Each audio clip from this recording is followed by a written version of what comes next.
رمضان آنے والا ہے، وہ مہینہ جس کا انتظار آسمان بھی کرتا ہے، مگر ایک سوال ہے کہ کیا ہم نے واقعی رمضان کے استقبال کی تیاری کی ہے یا صرف کھجوریں، سموسے اور بازار؟ ہر سال رمضان آتا ہے اور ہم کہتے ہیں پتہ ہی نہیں چلا رمضان گزر گیا۔ کیوں؟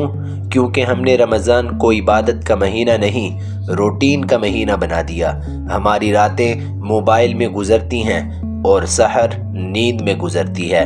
ہم قرآن خریدتے ہیں مگر کھولتے نہیں، ہم نیت کرتے ہیں مگر بدلتے نہیں۔ اگر ہم چاہتے ہیں کہ اس بار رمضان مختلف ہو تو استقبال بھی مختلف کرنا ہوگا۔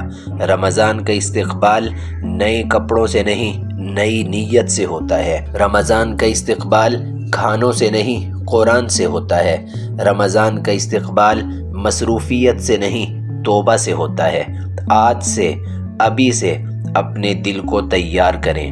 کتنے لوگ پچھلے رمضان میں ہمارے ساتھ تھے اور آج قبروں میں ہیں، اور ہم ابھی بھی زندہ ہیں۔ شاید یہ اللہ کی طرف سے ایک اور موقع ہے۔ اگر آپ بھی چاہتے ہیں کہ اس بار رمضان واقعی بدل دے تو اس ویڈیو کو شیئر کریں تاکہ زیادہ دل رمضان کے لیے تیار ہوں، اور کمنٹ میں لکھیے یا اللہ مجھے رمضان تک پہنچا دے۔